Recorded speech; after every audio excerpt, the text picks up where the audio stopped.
Let's get some reaction now from retired Vice Admiral Robert Harward.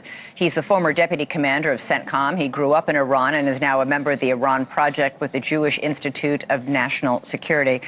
Admiral, I want to start with this news today that Trump was furious, he says, about Israel's attack on the South Pars natural gas field. He said the U.S. knew nothing about it, but there are multiple reports out in many places that, in fact, the attack was coordinated with the Trump administration. These two militaries are working so closely together. How is it possible that an attack like this could happen and the U.S. would know nothing about it? Well, it's not uncommon for operational differences in your strategy. I think this is the case here, where a unit's charged with going after infrastructure facilities and actually struck something that maybe senior leadership wasn't aware of. But it does show the two different strategies, one focused on regime change, another focused on missiles and stuff. And then ultimately, I think if you're looking at regime change, it's kind of counterproductive to take out substantial infrastructure, especially oil, that's going to be part of the new regime. So even within the Israeli strategy, their operations are sometimes not aligned to their overall objectives. Right. Hitting this gas field actually really impacts all the Iranians living in Iran right now, who are experiencing severe economic distress, have been for months and months and months. That's why they were out protesting and getting slaughtered, to make them suffer even more. I'm not sure, especially when Israel's own intelligence shows that it's very unlikely that they'll be able to rise up. Well, I don't think unlikely. It needs support. You got a country of 93 million people have been held hostage by the IRGC and the regime, which is numbered at several hundred thousands, and maybe with the besieging a few millions. So they're looking for those enablers. What allows them to come out on the streets and not be murdered? But so infrastructure, probably not. But the more we target the regime, we target the IRGC, and you may even start seeing, just as the president offered immunity, maybe you're going to start seeing rewards. Right. Especially in the missile program. Someone, hey, if you can tell us where a missile facility is or ones they're hiding, you're going to get a couple $1,000s when this is over. So again, there are a lot of tools still in the kit to be used here, but eradicating the missile threat is top of the list.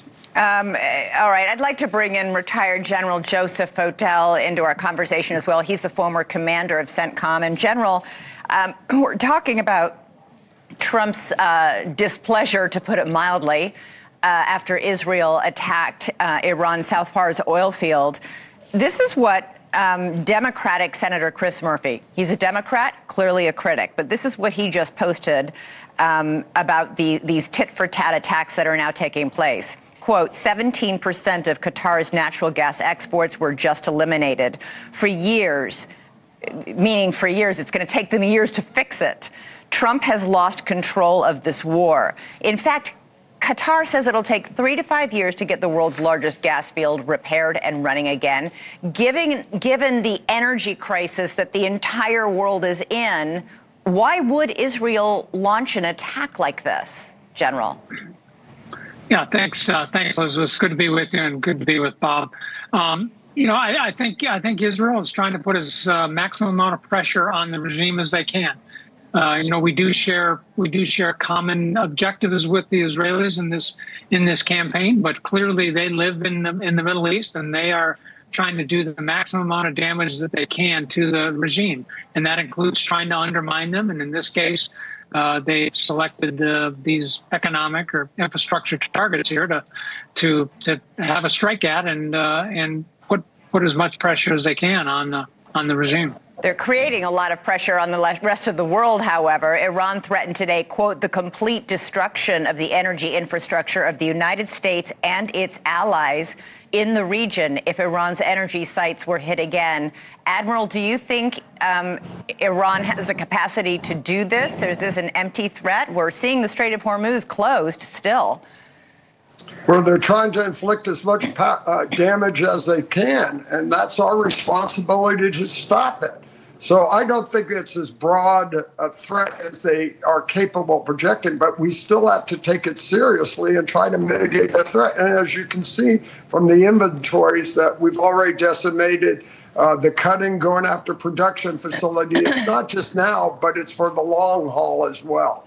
General, there are now 5,000 Marines who are about to arrive in the region. They're a really elite unit. They have their own aircraft, their own infantry. They're totally self-contained.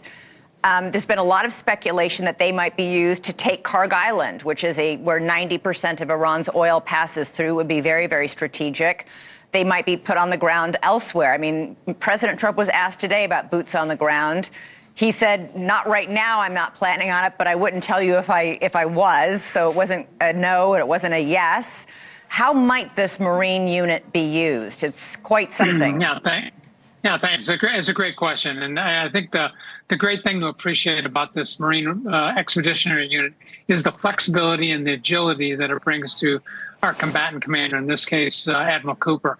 You know, they represent a lot just by being present. But as you mentioned, being self-contained, having their own helicopters, their own, fire support capabilities, their own logistics, and of course, this fantastic fighting force, they can do a lot. They can be quick reaction forces. They can respond to developing situations if we need them. So I think the real thing they're doing for us right now is providing flexibility for the commander. But of course, they could do things like you cited if we chose to do that. And to be clear, if they did seize Karg Island or one of the other islands Iran controls right along the Strait of Hormuz, that would in effect be boots on the ground.